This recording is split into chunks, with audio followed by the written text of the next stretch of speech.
주 안에서 크게 기뻐함은 너희가 나를 생각하던 것이 이제 다시 싹이 나미니 너희가 또한 이를 위하여 생각을 하였으나 기회가 없었느니라. 내가 궁핍함으로 말하는 것이 아닌가 어떠한 이상인지 나는 자족하기를 배웠노니 나는 비천에 처할 줄도 알고 풍부에 처할 줄도 알아. 모든 일 곧 배부름과 배고픔과 풍부와 궁핍에도 처할 줄 아는 일체의 비결을 배웠노라. 내게 명 주신 자 안에서 내가 모든 것을 할 수 있느니라. 아멘.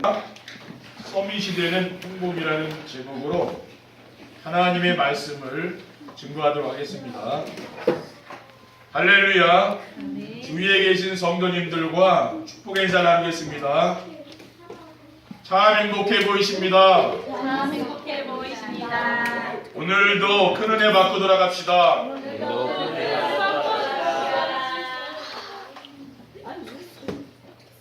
오늘은 한 해 동안 받은 은혜를 생각하며 하나님께 감사를 드리는 추수감사절입니다. 감사란 무엇입니까? 받은 호의를 잊지 않고 마음에 간직하겠다는 뜻이라고 생각이 됩니다. 그래서 누구든지 감사하다는 인사를 받으면 기분이 좋은 것입니다. 반대로 어떤 도움을 주었는데도 상대방이 감사할 줄 모르면 마음에 괘씸한 생각이 들면서 다음에 도움을 주고 싶은 마음이 없어지는 것입니다. 그러므로 사람 앞에서나 하나님 앞에서 항상 감사하며 사는 것을 생활화해야 될 줄 믿습니다. 사도 바울은 데살로니가전서 5장 16절 18절에 보면 항상 기뻐하라, 쉬지 말고 기도하라, 범사에 감사하라, 이것이 그리스도의 손에서 너희를 향하신 하나님의 뜻이라고 했습니다. 그리고 추수감사주일인 오늘 하나님이 우리에게 주신 언약의 말씀이 무엇인가 하면은 무능치유와 서밋이 된 행복입니다. 말씀 안에서 여정을 알고 가는 행복한 삶을 살았더니 영적인 치유와 마음 치유뿐 아니라 무능도 치유되고 서밋이 되는 행복을 누리게 되었으니 어찌 감사하지 않을 수 있겠습니까? 그래서 오늘도 정말 한 해를 돌아보면서 우리 하나님께서 베풀어 주신 은혜에 감사하는 귀한 날이 되시기를 주님의 이름으로 축원드립니다. 첫 번째, 무능치유와 서밋이 되는 행복이란 무엇입니까? 무능이 무엇입니까? 무능이란 자신이 해야 될 일을 잘 못하는 것을 말합니다. 우리가 세상을 사는 동안에 특별한 일이 있고 당연히 해야 될 일이 있습니다. 특별한 일은 아무나 할 수 없는 일이기 때문에 특별한 일을 못한다고 해서 사람들이 무능하다고 말하지는 않습니다. 그러나 당연히 해야 될 일을 못하게 되면은 무능한 사람들이라고 이야기하죠. 부모가 자식들을 고생시키면은 무능한 부모가 되는 것이 아닙니까? 그리고 선생님이 학생들을 잘 가르치지 못하면은 무능한 교사가 되는 겁니다. 저희도 학교에 다닐 때 중학교 때 영어 선생님이 계셨는데 항상 영어가 어렵잖아요. 근데 우리말이 아니기 때문에. 근데 항상 이 참고서에서 시험을 내셔가지고 그거 보면 이제 다 맞는 거예요. 그렇죠? 그러니까 영어 점수 굉장히 잘 나와요. 그런데 나중에 영어 공부를 잘 못하게 되더라고요. 왜냐?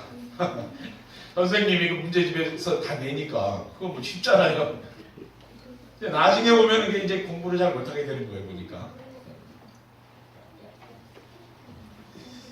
그래서 내가 어떤 선생님을 만나느냐도 굉장히 중요한 거죠. 그리고 직장인이 자신에게 맡겨진 일을 잘 처리하지 못하면은 무능한 사원이 되는 것입니다. 그러면은 다른 동료들에게도 인정을 받지 못하고 사람들이 싫어하게 되는 것이죠. 무능치유와 서밋이 되는 행복이란 무엇입니까? 무능한 사람은 자신도 힘들고 주변 사람도 괴롭습니다. 무능한 사람은 세상을 사는데 힘이 든 것입니다. 왜냐하면은 사람들이 능력이 없는 사람들을 싫어하기 때문에 그렇습니다. 무능한 사람과 함께 일을 하면은 어떻습니까? 답답하고 또 괴롭죠.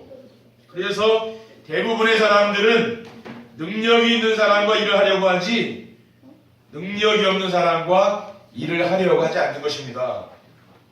그리고 무능한 사람은 자신의 잘못을 인정하지 않고 변명만 합니다. 무능한 사람은 사람들을 힘들게 하기 때문에 주위에 별로 친구가 또 없는 것이지요.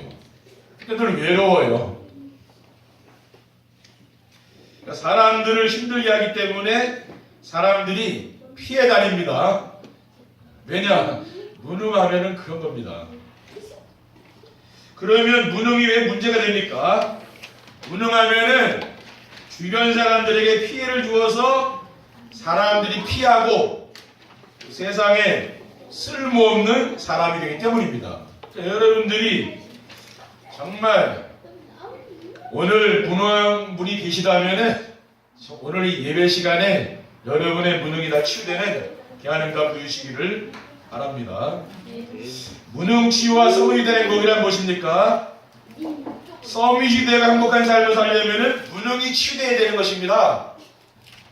행복이란 무엇입니까? 나를 필요로 하는 사람이 많을 때 사람은 행복을 느끼는 것이지요. 무능에서 벗어나려면은 어떻게 해야 됩니까? 그리스도 안에서 새로운 피조물이 되는 것입니다. 고린도서 5장 10절에 보면 그런즉 누구든지 그리스도 안에 있으면 새로운 피조물이라 이전 것은 지나갔으니 보라 새 것이 되었도다라고 했습니다. 그리고 그리스도를 영접하면은 우리의 신분이 바뀌는 거죠. 마귀장애에서 하나님의 자녀로 신분이 바뀝니다. 요한복음 1장 12절에 영접하는 자고 그 이름을 믿는 자들에게는 하나님의 자녀가 되는 권세를 줬다고 했습니다. 그리고 내게 능력 주시는 분이 바로 누굽니까? 그분이 바로 그리스도죠. 우리가 그리스도를 믿고 그 안에 항상 있어야 되는 것입니다. 빌보서 4장 10절 13절 오늘 본문 말씀입니다. 내가 궁핍함으로 말하는 것이 아니니라 어떠한 형편에든지 나는 자족하기를 배웠노니 나는 비천의 철줄도 알고 풍부의 철줄도 알아 모든 일 곧 배고픔과 배부름과 풍부와 궁핍에도 처할 줄 아는 일체의 비결을 배웠다고 했습니다. 내게 능력 주시는 자에서 내가 모든 것을 할 수 있다고 했어요. 오늘 우리가 추수감사 주일을 지금 보내고 있는데요. 여러분이 하나님께 정말 능력이 있어서 헌금을 많이 하고 그러면 좋지만은 하나님이 그런 걸 원하는 건 아니죠. 그렇죠? 우리가 하나님께 예물을 또 못 드리고 그래도 뭡니까? 내가 하나님께 나와서 이 추수감사절을 지키면서 예배하는 것 이게 하나님이 기뻐하지 않겠습니까? 그렇죠? 네. 또 어떤 분은 또 예물을 주고 못했다고 교회를 안 나오는 분도 계시더라고요. 하나님 볼 때 우리의 중심이 바른 게 아니잖아요. 저도 예전에 서울에서 신앙생활할 때 하나님께 신앙생활 뭐 드릴 게 있습니까? 그러니까 예배만 드리는 거죠. 그렇죠?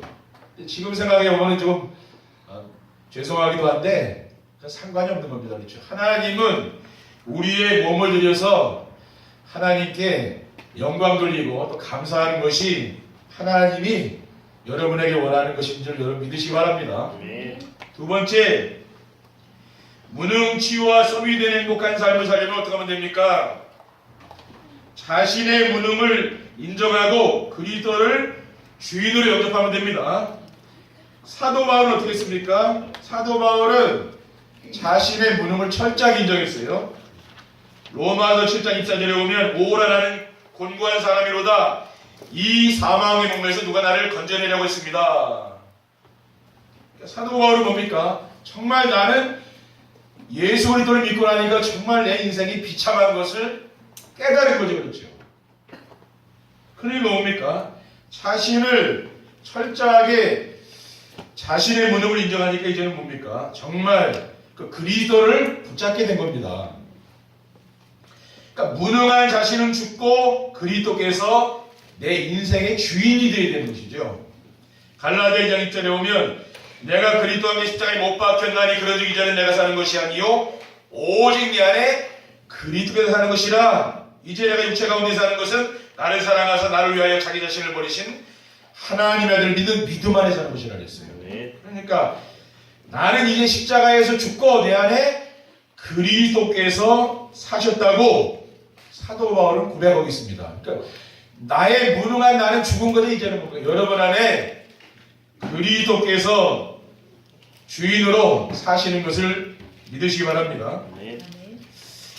그리고 그리스도는 무엇입니까? 하늘과 땅의 모든 것을 가지신 분이심과 그분의 능력을 믿어야 됩니다. 그러니까 그리스도는 뭡니까? 하늘과 땅의 모든 권세를 다 가지신 분이 바로 그리스도죠. 그러니까 우리는 그 안에 있는 사람들이라고 말해요.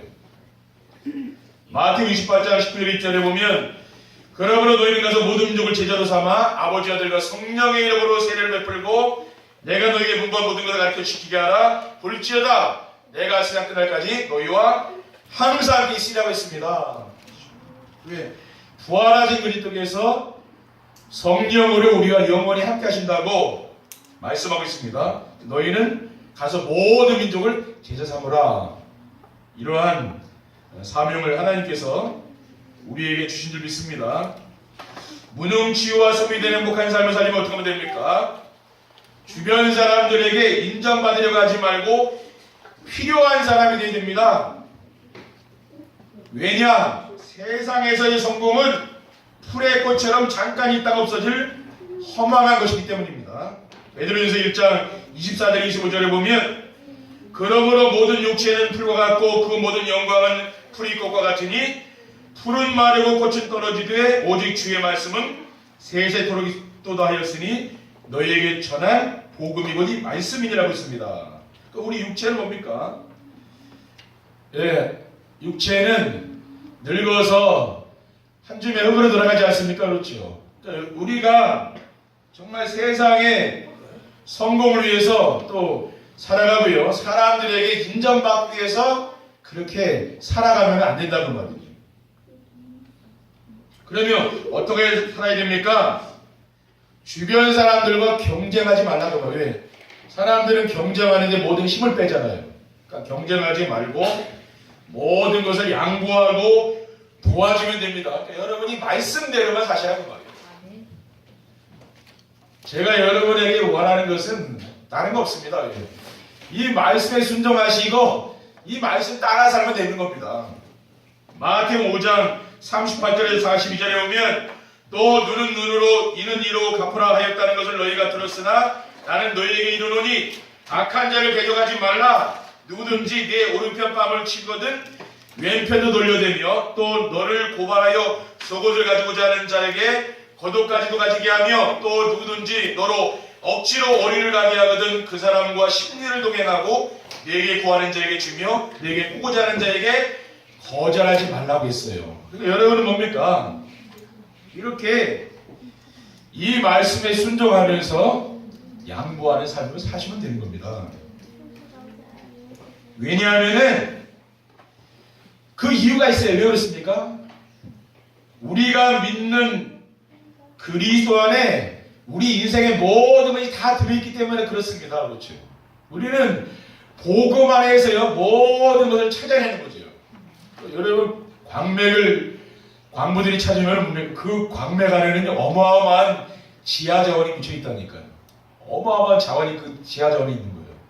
그러니까 북한에도 지금 어마어마한 자원들이 묻혀 있다 그러잖아요. 개발되지 않을 것. 우리나라는 많이 개발했잖아요 이제. 이렇게 뭡니까? 복음 안에 모든 게 다 있다고 말이 그렇죠? 여러분이 그것을 찾아서 누리셔야 돼요. 골로새서 2장 3절에 보면 그 안에는 지혜와 지식의 모든 보화가 감춰져 있느니라고 했습니다. 그리고 골로새서 3장 11절에 보면 거기에는 헬라인이나 유대인이나 할례파나 무할례파나 야만인이나 수고디아인이나 종이나 자유인이 차별이 있을 수 없나니 오직 그리스도는 만유시요 만유 안에 계신다 그랬어요. 그리스도가 모든 것이요 라고 고백하지 않습니까? 왜? 그리스도 안에 모든 게 다 있다고 그랬어요. 사도 바울이 고백합니다. 우리는 뭡니까?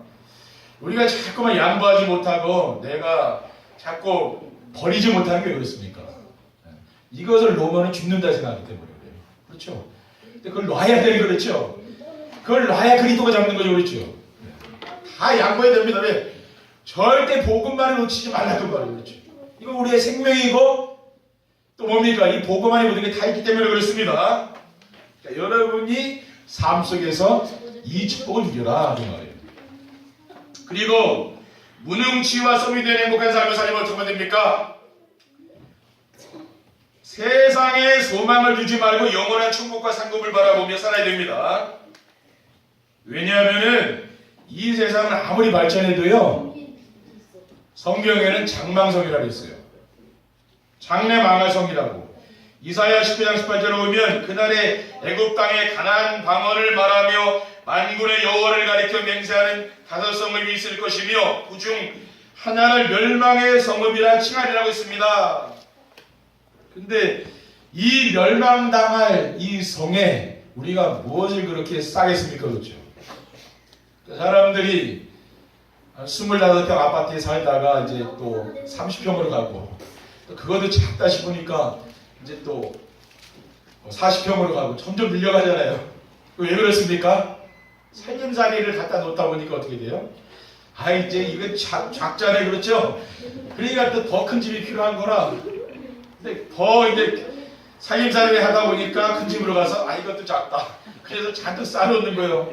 그렇죠? 여러분 그거 우리가 가지고 천국 갈 것도 아닌데 그렇게 쌓아놔봐야 뭐 하겠습니까? 그렇죠? 그게 소용없다는 말이에요. 그렇죠? 그리고서 3장 20절에 보면은 우리의 시민권은 하늘에 있다고 사도 바울은 고백합니다. 거기로부터 구원하는 자 곧 주 예수를 기다리느니라고 했어요. 그리고 누가복음 16장 9절에 보면은 내가 너에게 말하노니 불의의 제물로 친구를 사귀라. 그리하면 그 제물이 없어질 때에 그들이 너희를 영주할 처소로 영접하리라고 했습니다. 그러니까 예수님께서 뭐라고 했습니까? 불의의 제물로 친구를 사귀라고 했어요. 그뿐 아니라 많은 사람들을 옳은 대로 인도한 사람은 별과 같이 빛나라고 했습니다. 다니엘서 12장 3절에 지혜 있는 자는 궁창의 빛과 같이 빛날 것이요 많은 사람을 옳은 대로 돌아오게 한 자는 별과 같이 영원토록 빛나리라고 했어요. 우리는 이러한 말씀을 붙잡고 사는 겁니다. 그래서 이 땅의 재물이나 이 땅에 것을 우리가 소망을 두는 삶이 아니라 뭡니까? 거기에 여러분 소망 두시지 말지 바랍니다. 왜냐? 우리가 뭐 하나님 때문에 시험 드는 건 아니잖아요. 사람 때문에 돈 때문에 시험 들지 않습니까? 그렇죠? 자, 거기에 소망 두지 말라고 말이에요. 왜 시험 드는데 우리가 소망을 두냐고 말이에요. 영원한 천국과 그 천국에 가서 받을 면류관 여기에 여러분이 소망을 두고 사시기를 주님의 이름으로 축원드립니다. 그러면은 세상 것 때문에 시험 들 일이 없다니까요. 근데 왜 시험 듭니까? 다 세상 것, 그렇죠? 우리가 다 놓고 가야 될 거 거기에 시험 드는 겁니다. 세 번째 결론으로 무능치와 성위되는 행복한 삶을 살게 되면 어떻게 됩니까? 삶의 모든 현장에 하나님 나라가 이루어집니다. 그러니까 성도들이 자신의 무능을 인정하고 그리스도를 주인으로 모시고 복음을 누리며 살면서 사람들에게 인정을 받으며 살려고 몸부림치지 않고 모든 것을 양보하고 도와주는 삶을 살게 되면 가정과 직장이나 교회에서 하나님의 나라가 이루어지는 것입니다. 우리는 뭐예요? 한 주간 복음을 누리는 삶을 살아라. 근데 대부분 성도님들이 복음 누리는 분도 있지만은 정시예배하고 이렇게 하는 분들은 제가 볼 때 누릴 거예요. 그렇지 않은 대부분 성도들은 잘 문제 속에서 못 빠져나오는 거 빠져 있는 거예요. 그렇죠? 그러니까 복음 누리면 어떻게 됩니까? 그게 치유된다니까요. 그러면 어떤 응답이 옵니까? 삶의 현장에서 하나님 나라가 이루어지면서 모든 것이 끝나는 겁니다. 마태복음 6장 33절에 보면 그러니 너희는 먼저 그의 나라와 그의 일을 구하라. 그리하면 이 모든 것을 너에게 더하시리라. 그리고 무능치유와 썸이 되는 행복한 삶을 살게 되면 어떻게 됩니까? 모든 사람에게 인정을 받는 사람이 됩니다. 내가 주변 사람들과 경쟁을 하여서 성공할 수도 있지만 그러한 성공의 자리는 오래가지 못합니다. 왜 그렇습니까? 주변에 나를 싫어하는 적들이 있기 때문이죠. 그러나 우리가 오직 복음으로 주변 사람들을 도와주면서 일을 하면 하나님께서 나를 높여서 성공의 자리에 오르게 해주십니다. 그러면은 주변 사람들이 우리의 삶을 보면서 아, 저 사람은 진짜 하나님 사람이구나, 하나님 믿는구나, 그렇게 주변 사람들이 인정을 해준다 그 말이죠. 그리고 무능치유와 썸이 되는 행복한 삶을 살게 되면 어떻게 됩니까? 삶이 보람이 있고 행복하게 됩니다. 행복이란 무엇입니까? 보람을 느끼면서 사는 거죠. 내가 힘든 일을 해도요, 보람이 있는 삶이 있어요. 그렇죠? 무엇으로 보람을 느끼면서 살 수 있습니까? 하나님이 우리에게 주신 복음을 누리며 복음으로 답을 주는 살게 되면은 주변에 있는 사람들이 살아나고 현장에 살아나는, 그러니까 보람 있는 거 아닙니까? 그렇죠? 이번에 우리가 해주병원에 이제 캠프 해가지고 거기 지난주에 가서 문을 열었어요. 매달 한 번씩 이렇게 그 예배 드릴 수 있도록 거기 복지사님이 계시더라고요. 그분하고 이제 대화를 해서 그분들이 이제 알코올 중독이나 이런 정신질환 있는 사람들을 치유할 수 있도록 그렇게 예배를 드리자 해서 매달 마지막 주 월요일 날 예배 드리기 했습니다. 그러니까 여러분들도 같이 가셔서 그 현장을 보시기 바랍니다. 왜냐? 우리가 정말 생명을 살리는 일, 그거보다 더 귀한 거 있어요. 하나님이 여러분에게 복을 주겠습니까? 생명 살리는 일, 이거보다 가치 있는 일이 어딨냐 그 말이에요. 그렇죠? 올해 우리가 뭡니까? 7 현장을 살리는 교회라는 그러한 하나님이 교회가 되라는 말씀을 주셨잖아요. 그 말씀대로 살아가게 되면 하나님이요 응답을 주는 겁니다. 하나님 어떻게 응답 줍니까? 여러분이 강단을 통해 주신 말씀, 이 정시예배를 드리면서 받은 말씀을 내가 또 기록하고 그 말씀을 또 가지고 전달하고 하다 보면 어떻게 됩니까? 여기서 응답이 오는 거예요. 그리고 또 암송할 성경 구절들이 있죠. 그 성경 구절을 내가 암송하고 있으면은 그 말씀이 또 이루어지는 거예요. 저는 항상 강단 말씀을 붙잡고 이렇게 아침에 또 새벽에 기도할 때 하나님이요 그 말씀이 나고 떠오르는데, 근데 그게 응답이 뭡니까? 너는 지난주에 마음에 근심하지 말라 그랬잖아요. 하나님 믿으니 나를 믿으라. 그러니까 하나님도 그 말씀을 자꾸 주시더라고요. 그러니까 생각이 자꾸 나니까 응답 주시는 거잖아요. 걱정하지 말라 그 말이에요. 왜? 그 응답 준다 그 말이에요. 그렇죠? 항상 하나님이 저에게 늘 응답을 주시고 말씀을 주실 때는 강단의 말씀을 통해서 주시더라고요. 근데 우리가 기도하다 보면 뭡니까? 말씀이 떠오르죠? 여러분이 늘 그게 대만 주문데 그게 안 떠오르기 때문에 정시를 하는 겁니다. 정시하다 보면 내 마음이 당기잖아요. 근데 어느 날 하나님이 나에게요 그 말씀을 자꾸 떠오르게 하죠. 그게 응답이야.